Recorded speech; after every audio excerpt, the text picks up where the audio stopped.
Lust is a deeply ingrained part of human nature, a primal desire that has existed since the dawn of humanity.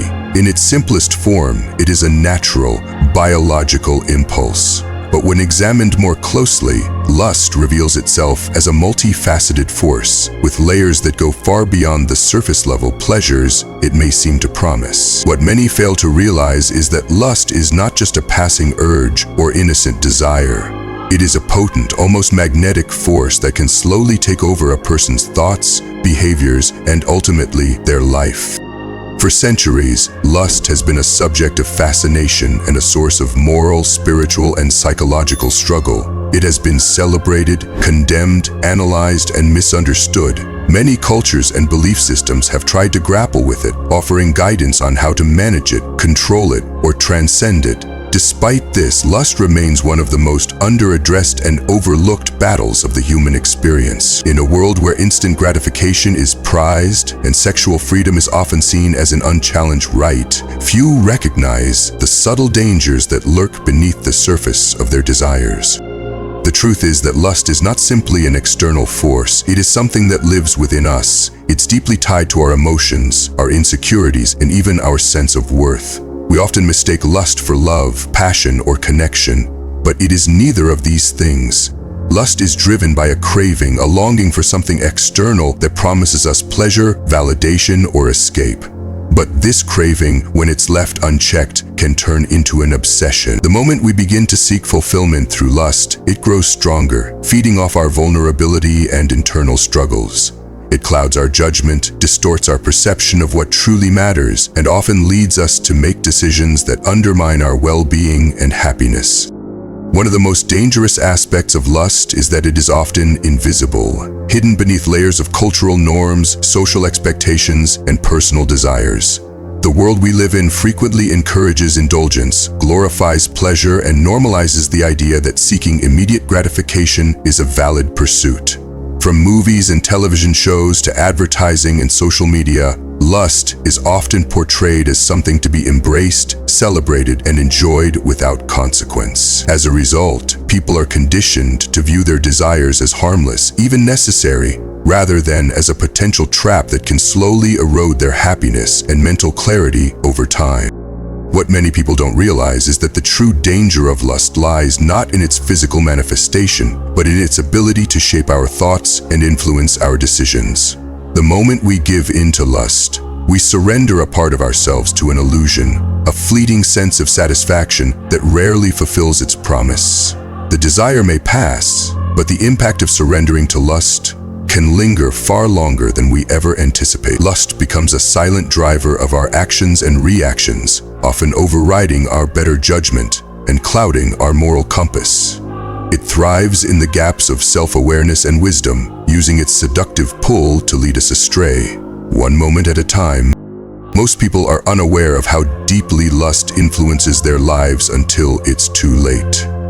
It doesn't announce itself in bold, glaring ways. Instead, it operates under the radar, creeping into the corners of our minds and conversations. It manifests in a look, a thought, a lingering temptation. In these moments, many are simply too passive or unaware to recognize its true nature. By the time they realize the damage it has caused, whether it's the emotional toll of an unhealthy relationship, the erosion of self-respect, or the loss of time and energy, they are already ensnared in its grip. Lust often hides behind the facade of innocent desire or curiosity, which is why most people don't confront it directly until the consequences are unavoidable. The cost of ignoring the battle with lust is immense. It doesn't just affect the individual, it has the potential to fracture relationships, erode trust, and even alter the course of someone's entire life. Yet, despite its potential for destruction, lust is rarely discussed in depth. Nor are the strategies to confront it laid out in a way that resonates with people. The unfortunate truth is that many will continue to ignore or dismiss the role lust plays in their lives until it becomes too powerful to contain. But there is hope.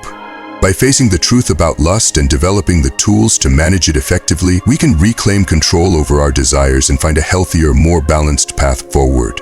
Overcoming lust is not about suppressing or denying our desires. It's about understanding them, respecting them, and learning how to channel our energy into more meaningful pursuits. It is about being aware of the subtle forces at play and having the self-discipline to redirect our impulses before they take root and start to dictate our actions. In this article, we will explore the 5 hard truths that most people ignore when it comes to lust. These truths are uncomfortable and challenging, but they are also necessary for anyone who wants to break free from the grip of this powerful force. Acknowledging these truths and learning how to address them head-on is the key to building a life of emotional freedom, personal integrity, and meaningful connection. It's time to face the battle with lust. Not as something to be feared, but as a challenge to be conquered with awareness, strength, and discipline. Step 1. Understand what lust truly is. Lust is often misunderstood as just a physical desire or a momentary craving for sexual satisfaction. Many people view it through a narrow lens, seeing it as nothing more than a biological urge, but in reality, lust is far more than just a simple desire for physical pleasure. It is a complex psychological and emotional phenomenon that is deeply tied to our inner needs, unresolved issues, and our search for meaning or fulfillment in life. To truly conquer lust, one must first gain a deeper understanding of what it is, how it works, and why it holds such power over our minds. At its core, lust is driven by an internal longing. This longing might be for connection, validation, affection, or even a desire to feel desired.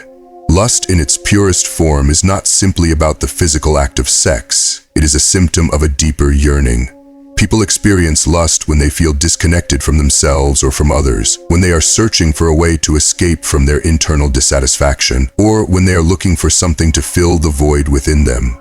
Lust often arises when we feel lonely, insecure, or emotionally unfulfilled, offering an illusion of temporary relief. However, this relief is fleeting, and what follows is often a cycle of emptiness and regret. One of the most profound aspects of lust is its ability to mask deeper emotional pain. When people are unable to process or confront their emotions, be it fear, sadness, anger, or even a lack of self-worth, they often turn to lust as a way to numb or distract themselves. Lust becomes a coping mechanism, a quick fix that temporarily satisfies the mind and body, but never addresses the underlying emotional issues. This is why, for many, lust doesn't just fade away after the physical satisfaction is achieved. It grows more intense over time, seeking new outlets in an effort to fill the same void. The momentary gratification that lust provides is so fleeting that the individual is left craving more, often compounding their internal struggle and deepening their emotional disconnect. What is dangerous about lust is that it can take many forms and may not always appear as the stereotypical images of sexual desire. Lust can manifest itself in an obsession with physical beauty, the relentless pursuit of unattainable standards of perfection, or a constant need to be validated by others. It can also take the form of fantasies, both sexual and otherwise, where we imagine ourselves in situations that temporarily provide an escape from our reality. In this way, lust often distorts our perception of reality, making us chase after things that don't provide genuine fulfillment. The need for approval, the need for sexual conquest, or the pursuit of momentary pleasure. These are all forms of lust that can slowly take hold of our lives and influence our decisions. Lust thrives when we are disconnected from our true selves, when we do not know or understand our own needs and desires in a deeper, more meaningful way. It becomes a form of external validation where we look outside ourselves for confirmation of our worth and our identity. The problem with this is that external validation is always fleeting. No matter how many people we attract or how much attention we receive, the hunger within us remains. Lust does not fulfill the deeper need for connection, love, and purpose. It only offers a temporary distraction from the things we are truly searching for. Furthermore, lust is often driven by a belief that physical pleasure is the ultimate source of happiness. Society, media, and even our own internalized beliefs tell us that sexual satisfaction or the acquisition of physical beauty will bring us joy. But this belief is a lie. While sexual pleasure can undoubtedly be enjoyable and part of a healthy, fulfilling life, it is not the ultimate source of happiness. True fulfillment comes from within, from emotional balance, from self-acceptance, and from the ability to connect with others on a deeper level. Lust tricks us into believing that physical desire is the key to emotional satisfaction, but it is a deception that can lead to emptiness and dissatisfaction. To truly understand lust, we must recognize that it is not inherently evil or shameful. Lust, in its purest form, is simply an expression of human desire. The challenge arises when that desire takes control of us and dictates our actions, our thoughts, and our choices. Lust becomes destructive when it leads us to prioritize instant gratification over long-term well-being, when it blinds us to our true needs, and when it causes us to make choices that harm ourselves or others. Moreover, lust is a form of escapism. It provides a quick and easy way to avoid confronting our internal struggles, whether they be emotional, existential, or psychological. When we are confronted with difficult emotions such as loneliness, anxiety, or fear, it is easy to turn to lust as a means of distraction. In these moments, lust promises relief, but it never lasts. The momentary escape it provides only delays the inevitable confrontation with the emotions we are trying to avoid, and so the cycle continues. We indulge in lust, only to find that the emptiness returns, stronger than before. This is why understanding lust is so important. Lust is not just an external force that happens to us. It is a manifestation of our inner world. It is a reflection of our emotional needs, our desires for validation, and our struggles with self-worth. By recognizing this, we begin to see lust not as something that is external to us, but as something that originates from within. When we truly understand that lust is a symptom of deeper issues, we can begin the process of addressing those issues head-on, rather than simply attempting to suppress or ignore them. In essence, understanding what lust truly is means accepting that it is a complex, multifaceted force that influences our lives in subtle and often unnoticed ways. Lust is not simply about physical pleasure.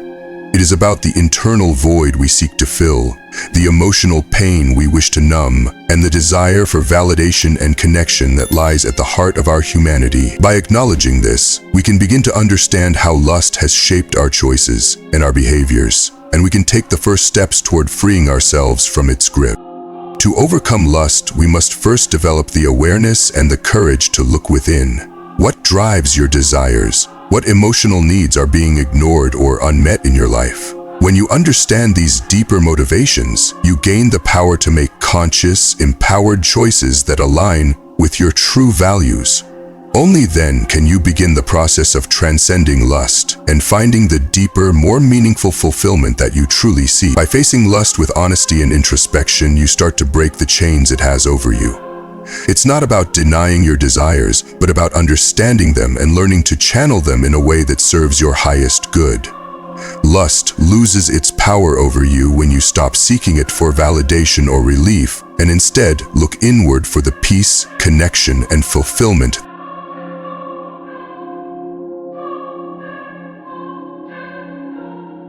Step 2. Lust disregards personal boundaries.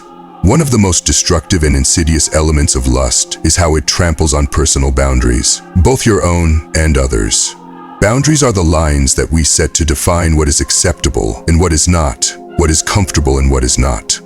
They serve as the safeguards that protect us, ensuring that we maintain our sense of self-respect, personal dignity, and emotional well-being. Boundaries are a vital component of healthy relationships, whether they are physical, emotional, or psychological. They enable us to engage with others in ways that are respectful, consensual, and grounded in mutual understanding. Yet, when lust takes the lead, these boundaries often become invisible, pushed aside in favor of fleeting gratification and intense but short-lived pleasure. Lust is an overpowering primal force that thrives on urgency and craving. It does not take the time to consider consequences, to weigh the impact of its actions, or to reflect on whether those involved are truly comfortable or consenting.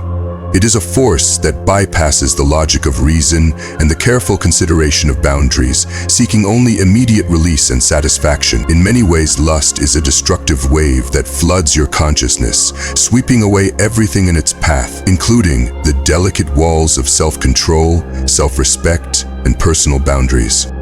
Lust's disregard for boundaries starts internally, often without us even realizing it. It begins as a subtle pressure, a gnawing feeling that something is missing or that you want something more. Perhaps a release, perhaps attention, or perhaps something as simple as being desired. But this feeling, if unchecked, escalates. It turns into a compulsion, a mental fixation that consumes your thoughts, redirecting your focus from healthy, balanced desires toward obsession. You may start to ignore the parts of you that know something doesn't feel quite right. The voice inside that tells you to slow down or that you deserve more is drowned out by the overwhelming impulse to seek immediate satisfaction. As lust intensifies, the lines between right and wrong, appropriate and inappropriate, begin to blur. The boundaries you've set, those that are supposed to keep you safe and grounded, start to fade. Suddenly, you find yourself in situations where you are making decisions you wouldn't normally make, ignoring the red flags that would otherwise signal you to stop. Lust convinces you that your needs or desires are more important than respecting boundaries, that your momentary urges are worth more than long-term consequences.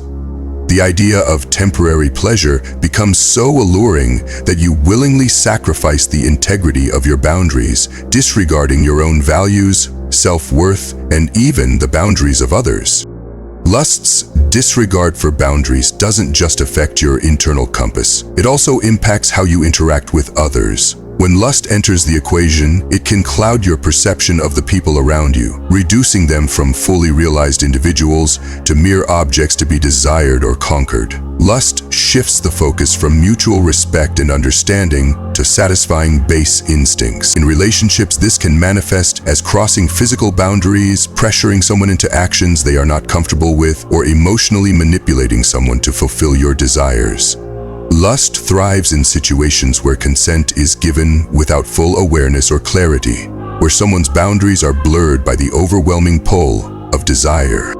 This objectification of others is one of the most harmful outcomes of lust. It strips away the humanity of the people around you and reduces them to something less, something to be used rather than respected. Lust convinces you that others are there for your pleasure, to serve your needs, without taking into account their desires, autonomy, or comfort. As a result, you may act in ways that disregard the emotional or physical well-being of others, leading to situations that are not only damaging but deeply hurtful. The person you're engaging with might not even feel they can communicate their discomfort or set their own boundaries, either due to fear, pressure, or an imbalance of power. In such circumstances, lust becomes a tool of manipulation, coercion, and exploitation. But the disregard for boundaries also affects you on a deeper, more personal level. As you push past your own lines of what is acceptable and what is not, you lose touch with your true sense of self. You may begin to question your values and your worth. Lust tells you that seeking pleasure through disregard for boundaries is the way to feel validated, but in reality, it only leads to emptiness. When you act in ways that violate your own boundaries, you undermine your self-respect, and over time this erosion can leave you feeling lost, disconnected, and empty. What once might have felt like a temporary indulgence becomes a destructive pattern, and each time you cross those lines, it becomes harder to return to the values that once guided you. The consequences of lust's disregard for boundaries aren't just emotional, they can be physical as well. Lust can drive you to engage in risky behavior that puts your health in danger, or it can push you into situations where you're not fully comfortable or safe. It may lead to situations where you make decisions without fully considering the physical consequences, whether it's through unprotected sex, excessive substance use, or simply allowing someone to cross your physical space without consent. Lust has no regard for the holistic picture of your well-being. Instead, it focuses only on the immediate, the physical, and the gratifying. This disregard for boundaries is particularly problematic when it comes to emotional boundaries. Lust can convince you that a relationship should be defined by physical pleasure or the pursuit of instant gratification, pushing emotional intimacy and connection aside. True emotional intimacy requires time, trust, and respect. It thrives on deep conversations, shared vulnerability, and the willingness to honor the emotional needs of both individuals involved. Lust, however, devalues these deeper emotional connections, favoring the physical or superficial aspects of a relationship. This shift away from emotional depth can leave you feeling emotionally drained, disconnected, and unfulfilled, even after the initial physical satisfaction fades. It's important to note that not all boundaries are the same, and not all boundaries are easy to set. The boundaries you set with others are influenced by your personal history, your values, and your experiences. The boundaries you set with yourself are equally significant and require constant attention. The challenge is to recognize when lust is pushing you to disregard these boundaries, to test your limits, and to encourage behavior that doesn't align with your true self. Recognizing these moments is the first step in reclaiming control and re-establishing your personal boundaries. Rebuilding your boundaries after lust has broken them down is no easy task. It requires honesty, self-awareness, and a willingness to confront the ways in which lust has distorted your judgment. Start by recognizing that boundaries are not walls to keep people out. They are frameworks for healthy, respectful relationships with others and with yourself. They are rooted in self-love, self-respect, and an understanding that your needs, desires, and values are just as important as anyone else's. To rebuild, begin by reaffirming your values. What do you stand for? What do you truly believe in? When you know what matters most to you, it becomes easier to set and enforce boundaries that align with your beliefs. Pay attention to how you feel in different situations. Do you feel respected, safe, comfortable? If the answer is no, it might be time to reassess the situation and reaffirm your boundaries. Setting boundaries is not about control. It's about creating a space in which respect, consent, and mutual care can flourish. Moreover, building new boundaries often involves learning to say no. Lust thrives on pressure, on pushing you into situations where you feel you cannot say no, whether out of fear, desire, or obligation. Learning to say no firmly and confidently is one of the most powerful tools you can develop in breaking free from lust's grip. Saying no is not a rejection of the other person. It is a declaration of self-respect. It's an acknowledgement that you value your well-being more than the fleeting satisfaction lust offers. When you set firm boundaries, you take back your power. You take back control over your decisions, your relationships, and your emotional health. Boundaries are not walls. They are the lines that define your worth, your needs, and your desires. Honoring them is the key to maintaining your autonomy in a world where lust and other forces constantly try to push you off course. By regaining control over your boundaries, you protect not only your physical and emotional health, but also your sense of self-worth. It's through this process of reflection, rebuilding, and reasserting boundaries that you start to reclaim a deeper sense of respect for yourself, and in turn, a deeper respect for others. Step 3. Lust often leads to guilt and shame. Lust is an intense and overpowering desire, often mistaken for an aspect of passion or connection, but in reality, it usually betrays its own false promises. The pursuit of instant gratification and the indulgence in lustful urges can seem harmless in the moment, but it is often followed by a deep, unshakable feeling that something is wrong. As much as lust may promise fleeting pleasure, it also has a hidden cost, one that many try to avoid confronting until the damage has already been done. After indulging in lust, what follows is not the fulfillment of some longing, but a creeping sense of guilt and shame that is difficult to shake off. At the core of guilt lies a stark awareness of internal contradiction. Guilt arises when we act against our own values, beliefs, or moral code, when we betray the person we know ourselves to be. Lust, however natural it may seem in the moment, often goes against the values we try to uphold. It propels us to objectify others, to engage in behaviors that we may later regret or feel conflicted about. This internal conflict leaves a painful imprint. What seemed like an innocent moment of desire turns into an emotional wound. The satisfaction that comes from indulging in lust, whether it is through a physical encounter, a fleeting flirtation, or an impure thought, soon dissolves into something much less pleasant: the bitter taste of guilt. The presence of guilt serves as an emotional alarm, signaling that something is wrong and needs to be corrected. However, the message is often not so clear-cut. As individuals, we are wired to seek pleasure and avoid pain, and when faced with a desire, it can be incredibly difficult to resist. Yet lust tends to circumvent rational thinking and long-term judgment, pushing us to prioritize instant gratification at the expense of our well-being. This misalignment between action and values is what creates guilt. And because guilt tends to linger and intensify over time, it compounds the emotional toll, making it far more difficult to break free from lustful behaviors in the future. When guilt first arises, it often takes the form of a subtle discomfort, something that nags at you, but which can be pushed aside in an effort to return to a semblance of normalcy. But with each instance of indulgence, this discomfort grows louder, more persistent, until it becomes a pervasive, ever-present feeling. Guilt has a way of showing up at the most inconvenient times, whispering in your ear, reminding you of your failings, your lack of control. In the beginning, the guilt may be easy to ignore or dismiss. After all, we often tell ourselves that these desires are natural, that everyone experiences them. Yet this only feeds the internal conflict. The more we deny the impact of our actions, the more it festers beneath the surface, waiting to resurface with even greater intensity.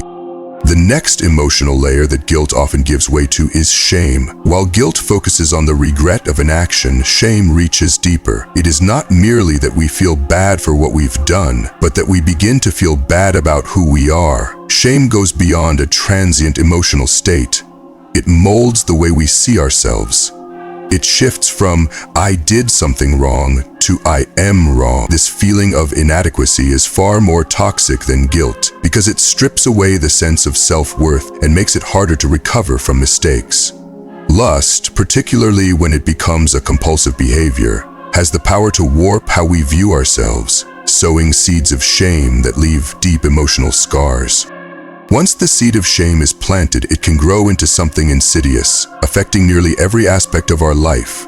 It isolates us, convincing us that we are unworthy of love, respect, or forgiveness. Because shame often makes us feel fundamentally flawed, it creates a deep sense of disconnection, not only from others, but also from our true selves. We may begin to hide our actions, pretending to be someone we are not, afraid that others will see through the mask we wear. The more we isolate ourselves, the more entrenched we become in the cycle of shame, unable to escape the belief that our worth is tied to our flaws and mistakes.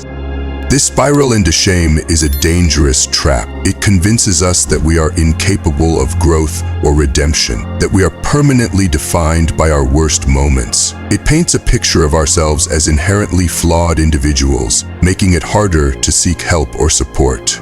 Instead of opening up and reaching out to others, we retreat inwardly, fearful of being exposed as less than. But ironically, it is this very isolation that feeds the shame, as we convince ourselves that no one would ever accept us if they knew the truth.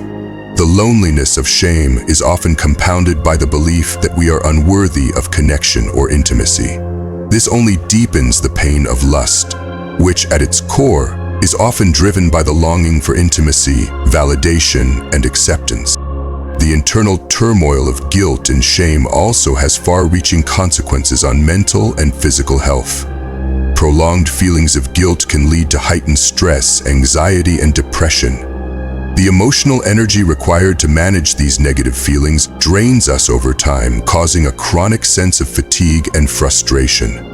As guilt takes root, it not only affects our mood, but also our ability to think clearly and make rational decisions. This internal conflict consumes so much energy that it can lead to a sense of emotional burnout, making it harder to engage in daily tasks or pursue meaningful goals. The constant battle within us as we attempt to suppress guilt or deny its existence takes a toll on our overall well-being. Moreover, shame's impact on mental health is even more profound. It triggers a constant state of self-doubt and self-criticism, which can prevent us from feeling confident or capable. When we see ourselves through the lens of shame, we are less likely to take risks, set boundaries, or pursue growth. We become hyper-aware of our flaws, and this distorted self-image limits our potential. Our emotional resilience is eroded, making it more difficult to navigate challenges, build meaningful relationships, or pursue personal growth. The effect on our physical health is equally debilitating. Constant stress from guilt and shame can contribute to physical ailments such as digestive issues, headaches, sleep disturbances, and weakened immune systems. This cascade of negative emotions ultimately leads to an unhealthy cycle. The more we indulge in lustful behaviors, the more guilt and shame we accumulate. The more we become driven to seek out the very thing that caused them in the first place, the fleeting satisfaction of lust. It becomes an addictive loop, where the momentary relief of satisfying our desires only deepens our emotional distress and sense of disconnection. In time, we find ourselves trapped, unable to break free from this cycle of destructive behavior and its accompanying emotions. But here's the crucial turning point. Acknowledging this cycle is the first step to breaking free. By recognizing the deep-rooted emotional consequences of lust and the guilt and shame it produces, we can begin to reclaim control. Healing begins when we allow ourselves the space to confront these emotions head-on. We must come to terms with the fact that lust does not offer true fulfillment. It only creates an illusion of connection, followed by an emotional void that only grows larger with each indulgence. True healing requires self-compassion. It is essential to forgive ourselves for our past actions and understand that we are not defined by them. Lust may have played a role in our lives, but it does not have to define who we are or what we stand for. By addressing the guilt and shame we carry, we can begin to reframe our self-image and reconnect with our true values. Seeking support from trusted friends, mentors, or counselors is also an essential step toward overcoming the emotional scars of lust. This support system can help us break the cycle, offering validation, encouragement, and guidance on how to move forward with authenticity and strength. And ultimately, overcoming the guilt and shame of lust is not just about avoiding indulgence in the future. It is about healing the internal conflict that lies at the core of our emotional turmoil. Through self-awareness, forgiveness, and conscious action, we can break free from the emotional prison that lust builds, rediscover our authentic selves, and begin to live a life of deeper fulfillment and connection. Step 4. Lust can be addictive. Lust, at first glance, seems harmless, natural even. A fleeting desire, a private indulgence, something that flickers in the background of the human experience like a passing shadow. It promises pleasure, excitement, and even connection, but beneath its seductive surface lies a force far more cunning and corrosive. Lust is not content with a glance. It wants your gaze. It doesn't just knock at the door of your mind. It moves in quietly, unpacking itself in the unseen corners of your heart. This is where many fall into a dangerous illusion. They believe they're in control. They think they're steering the ship, navigating desire on their terms. But in truth, lust is tightening its grip on the wheel. The trap doesn't spring shut in a dramatic crash. No, it tightens slowly, incrementally, invisibly, like a vine creeping up the walls of your life, wrapping itself around your habits, your thoughts, your desires, until what once was a choice becomes an unseen chain. It begins as curiosity, then becomes a craving, then a reflex, then a cage. Let's be clear, lust addiction is real, and it is not a moral failing or a lack of willpower. It is a neurological, emotional, and spiritual hijacking. It operates with the same mechanics as substance abuse. When you indulge in lust, particularly in today's hypersexualized digital age, you trigger surges of dopamine, the neurotransmitter responsible for pleasure, motivation, and reward. Your brain lights up. You feel powerful, desired, alive, but this feeling is deceptive because the more you chase it, the more your brain rewires itself around needing it. This process is called neuroplasticity. your brain's ability to adapt based on repeated behavior. It's a gift when used for growth, but in addiction, it becomes a curse. You are quite literally sculpting your mind to depend on lust as your emotional crutch.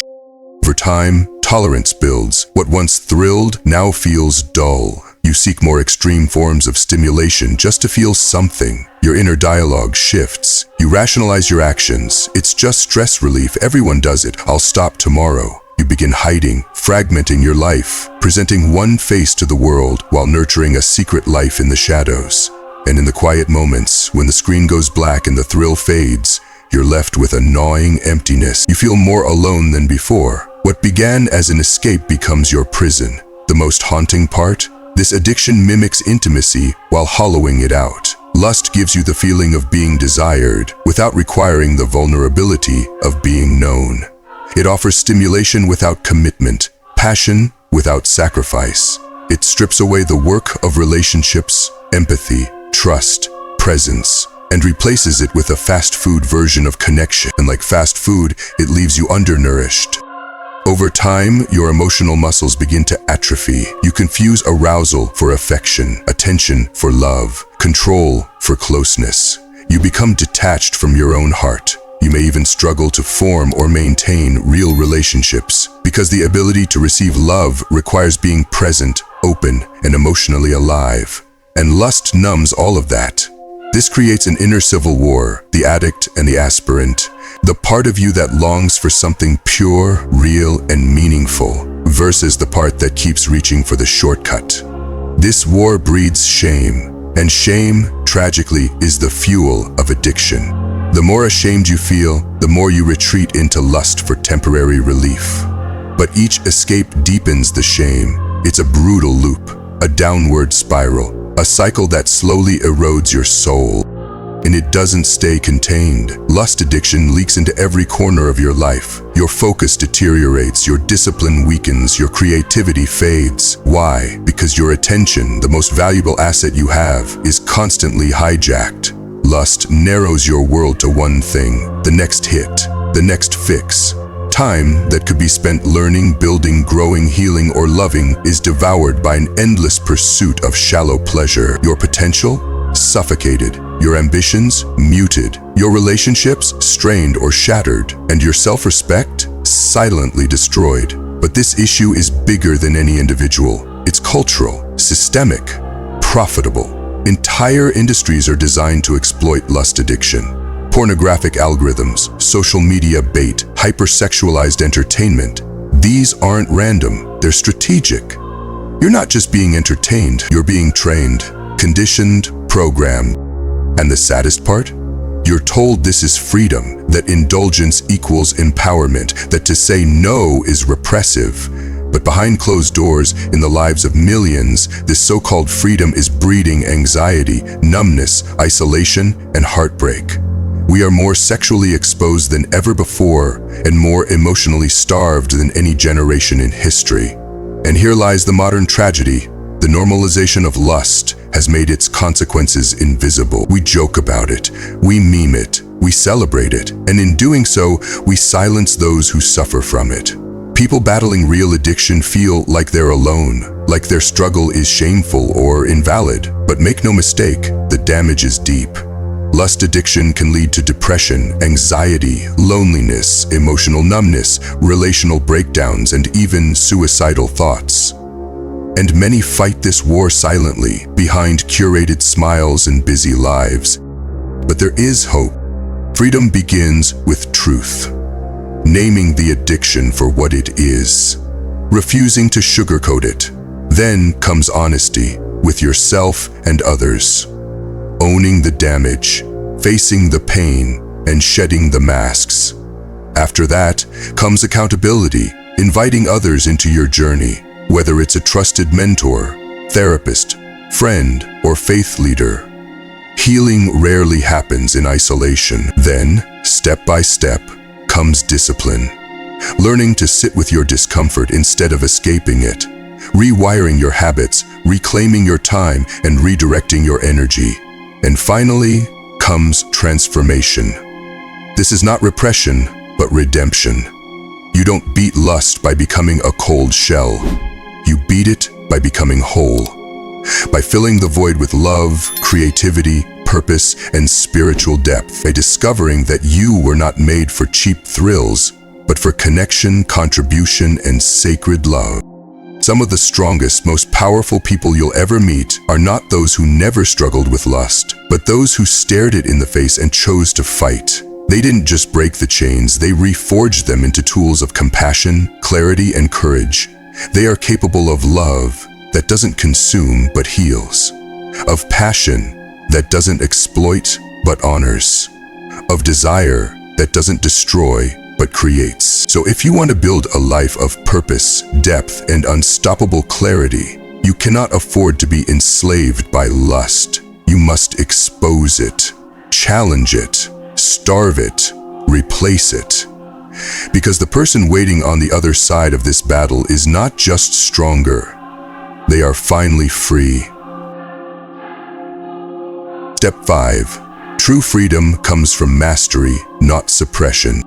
In the battle against lust, and indeed against any overpowering emotion or impulse, a false belief often leads many astray. The idea that freedom means denying or suppressing desire. This is a fundamental misunderstanding, one that leads not to liberation, but to repression, internal fragmentation, and often a rebound into deeper entrapment. True freedom, as understood by the Stoics and echoed across many spiritual and philosophical traditions, is not the absence of desire, but the conscious governance of it. To master lust, one must confront it, not flee from it. Suppression is cowardice disguised as discipline. Mastery is awareness armed with strength. Let us unpack this. Peace. The illusion of suppression. Suppression is often the first instinct when an overwhelming emotion arises. The logic appears simple. If a desire is dangerous or shameful, we must banish it, push it down, pretend it doesn't exist. Yet this method is like shoving fire beneath the floorboards. It may disappear from view, but it continues to burn unseen, gathering intensity, consuming oxygen from the inner life, and eventually inevitably breaking through with destructive force. When lust is suppressed rather than examined, it gains power. It becomes a shadow haunting the unconscious mind. The more we try not to think about it, the more intrusive it becomes.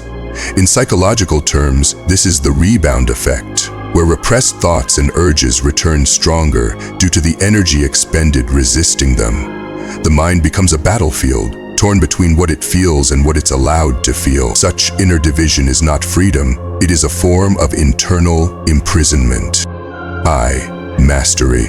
A Stoic recalibration. To understand mastery, we turn to the Stoics, those warriors of inner discipline. Marcus Aurelius, Epictetus, Seneca. They did not preach the annihilation of desire, but its reorientation. Mastery is the act of confronting the desire, understanding its roots, acknowledging its presence without judgment, and deciding through reason and principle whether to act on it or not. This is not a one-time event, but a lifelong practice. It is a daily discipline of self-awareness, a dialogue with one's own mind. The Stoic does not say, "I must never feel lust." The Stoic says, "I feel lust. What will I do with this energy? Will I let it control me, or will I use it to grow?" Mastery transforms lust from a tyrant into a teacher. It asks, what am I really seeking here?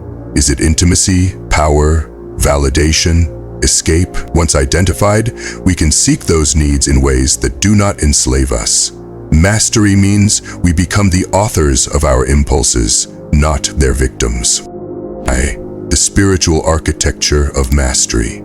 True mastery over lust cannot occur in a vacuum. It requires a foundation, a spiritual architecture that gives meaning to the effort. Whether one believes in God, a higher order, or simply in the nobility of human reason, there must be a why behind the discipline. Without this, mastery becomes mere asceticism, sterile, joyless, and unsustainable.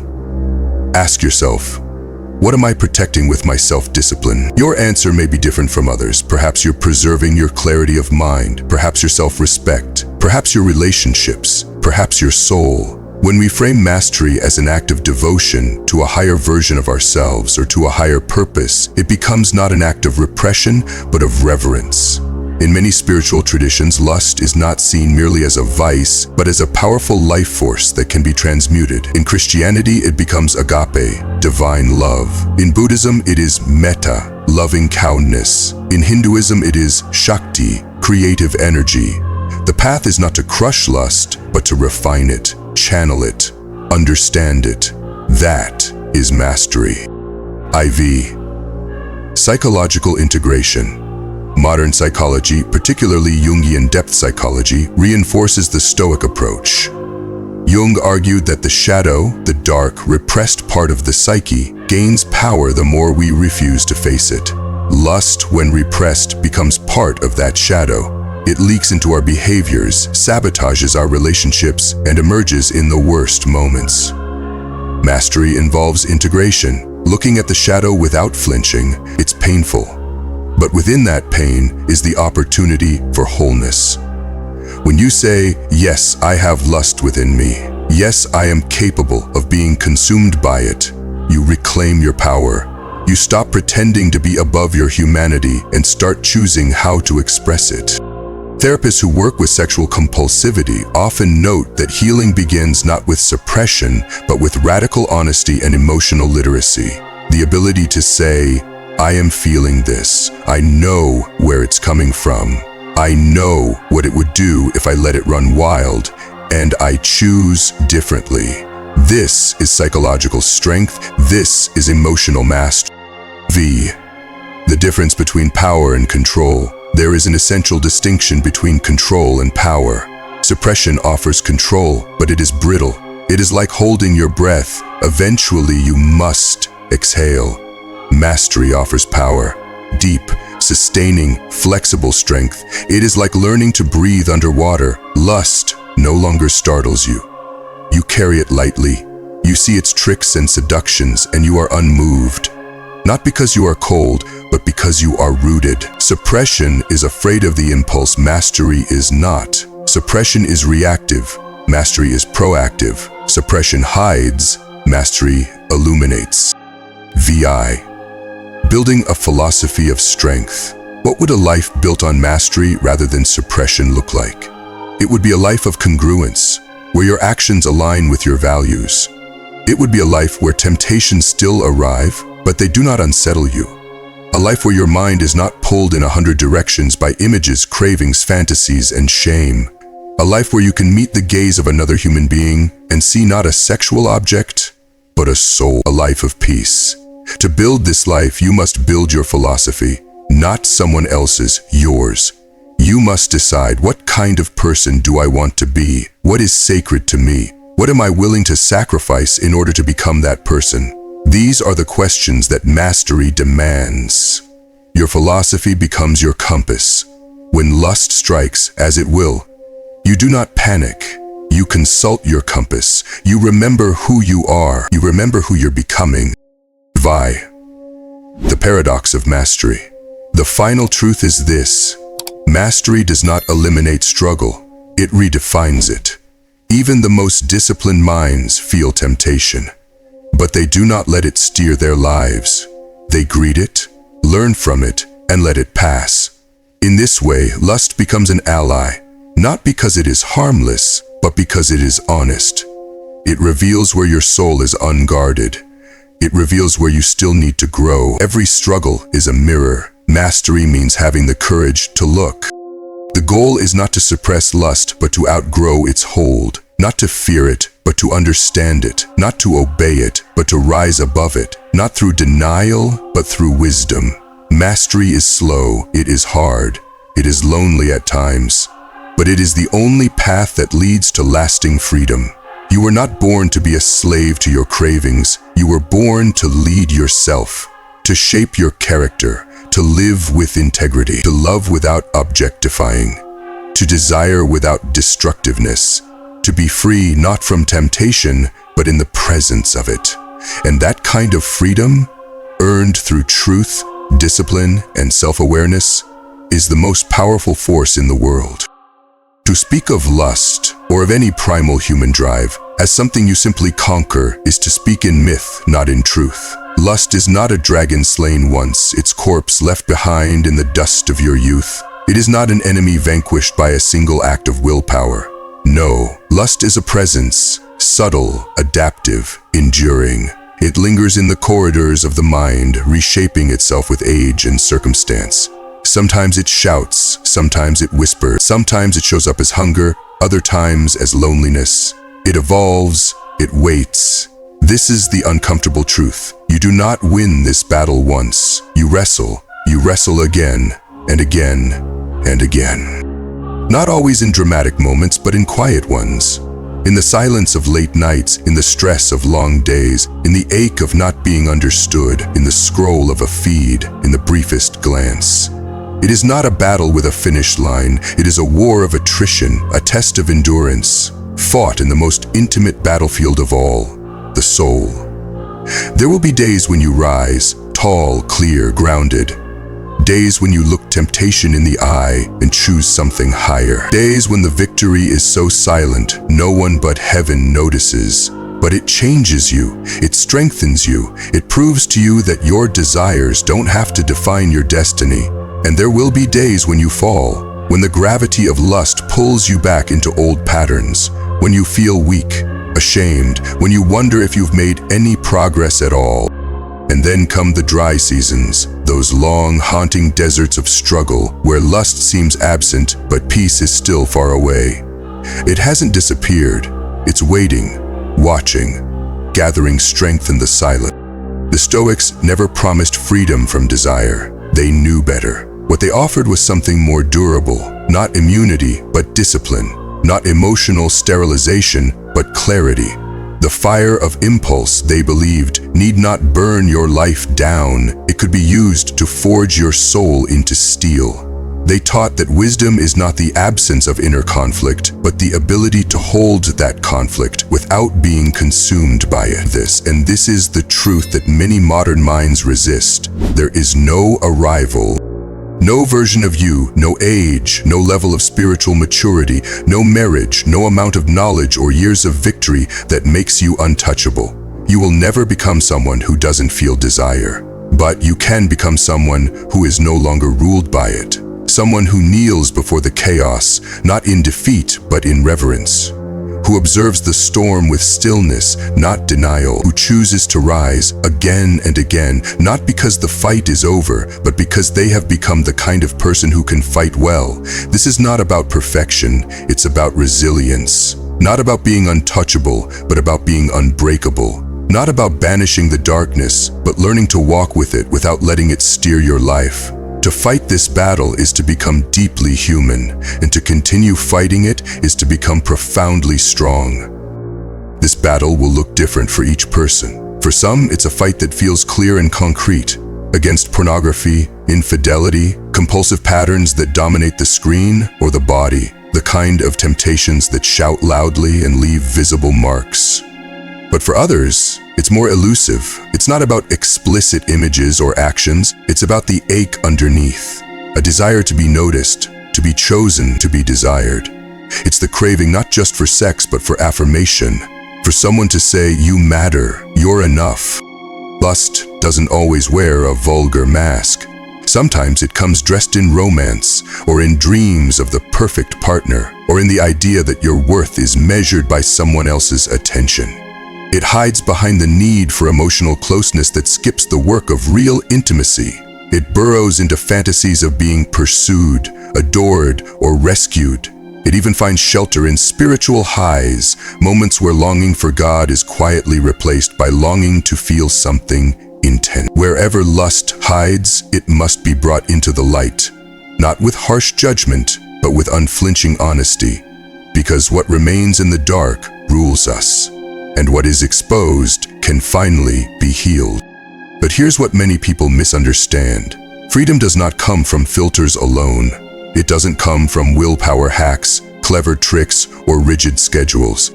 Yes, filters, cold showers, meditation apps, these can help. They are scaffolding, boundaries, tools that create space for you to breathe. But they cannot fight the battle for you. They cannot face the ache in your soul at 2 a.m., when loneliness creeps in like fog. They cannot stop your fingers from clicking or your heart from drifting. Only you can. Only your will, tempered by failure, formed in pain, tested in silence, can rise and say no when everything inside you screams yes. Only your purpose, clearer than lust, stronger than shame, can pull you out of the cycle. And that will is not built in one day.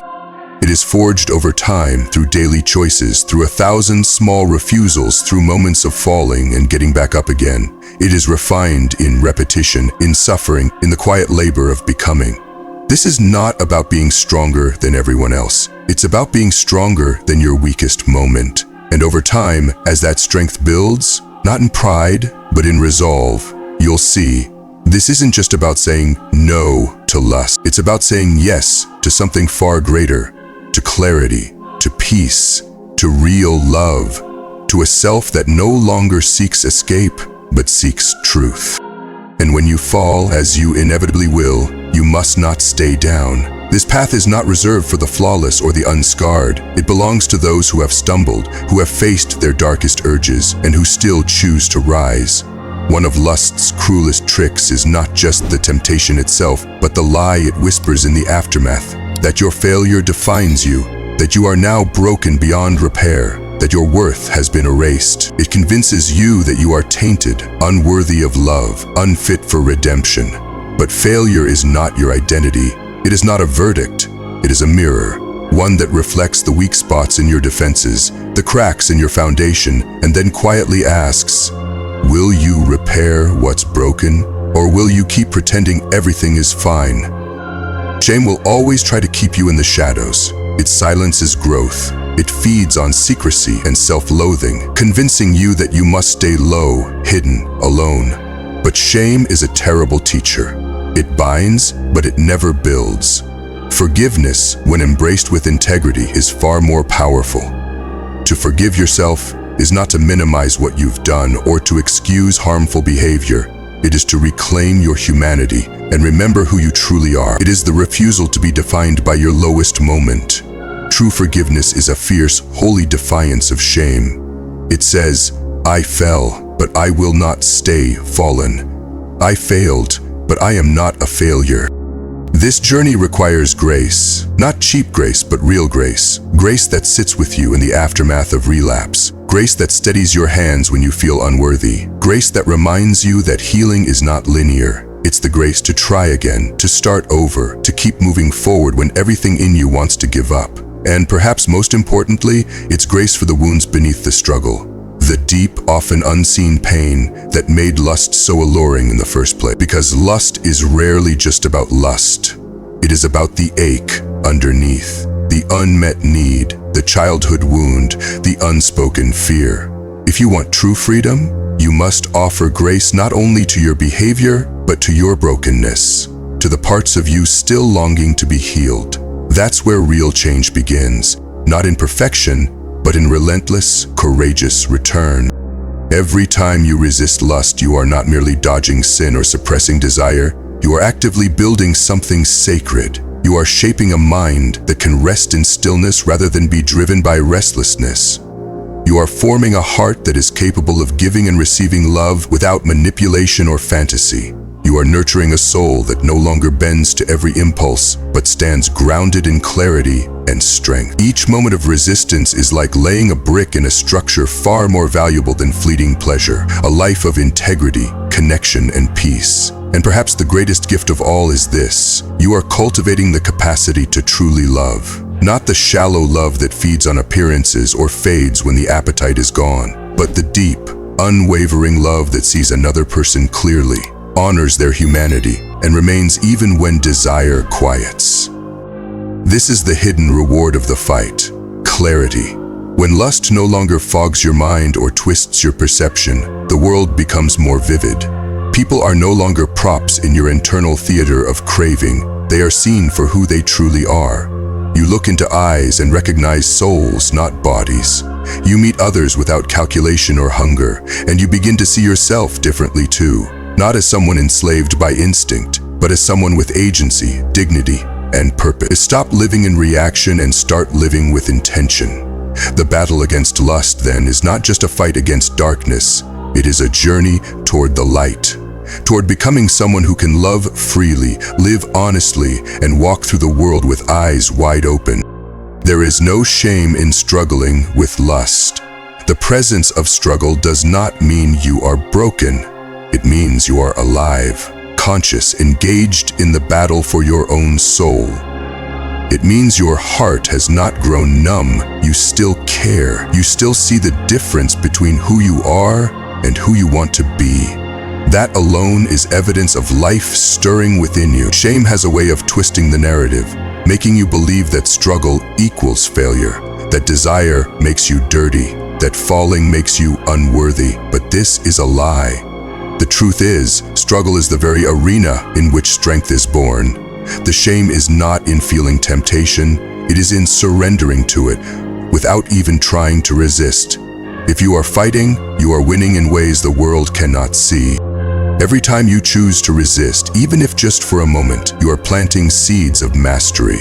You are training your mind to hold steady in the storm. You are teaching your heart that love and lust are not the same. You are forming the invisible architecture of a life built on truth, not impulse. And it's important to know this.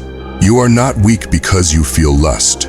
You are not less than others because temptation comes knocking. You are human. To feel desire is part of being alive. Strength is not the absence of these urges, it's the courage to confront them, to look them in the eye and say, "You don't own me." Every time you do that, no matter how small the victory, you reclaim more of yourself. You prove that your will is stronger than your want. But you must not expect peace to come easily. Lust does not give up its grip without a fight. It will return again and again, often when you are most vulnerable. It may arrive subtly, dressed as a harmless memory, a fantasy you once indulged, a longing for affection, a deep ache of loneliness. Or it may hit you like a wave when you are tired, stressed, or disheartened. In these moments, it will tempt you to believe that giving in is easier, that it's harmless, that resistance is futile. But you must not believe the lie. Do not panic. Do not hate yourself for being tempted. You are not your thoughts. You are not your urges. You are the one who chooses what to do with them. And that, right there, is where your freedom lies. Breathe, pause, acknowledge the pull, and then choose. Deliberately, consciously. That is the power of being fully alive. You will fight again tomorrow and again the next day. And though it may feel exhausting, take heart. You are not running in circles. You are climbing. Slowly, perhaps even painfully, but upward. One decision at a time, you are growing. The urges may not vanish, but your relationship to them will change. They will no longer control you. You will begin to see them for what they are, fleeting, shallow, powerless unless you give them power. This is the essence of Stoic strength. It is not a cold suppression of emotion, it is the gentle mastery of it. It is learning to live above your impulses without denying their presence. It is knowing how to kneel before the chaos inside you and still rise without being consumed. So stand. Stand when you are tempted, stand when you are weary, stand when the voice in your head says you'll never change. Stand because every time you choose self-mastery over self-indulgence, you become more than just disciplined. You become free. You become someone who is not ruled by appetites, but led by purpose. Someone who can love deeply without needing to consume. Someone who walks into relationships not to take, but to give. Someone who reflects clarity, not confusion, strength, not shame. And yes, you will fall. And yes, it will hurt. But each time you rise again, you become more resilient. Each time you learn, adjust, and recommit, you are transformed. This battle is not a detour from your becoming. It is your becoming. The fight against lust is not just about resisting something harmful. It's about becoming someone honorable.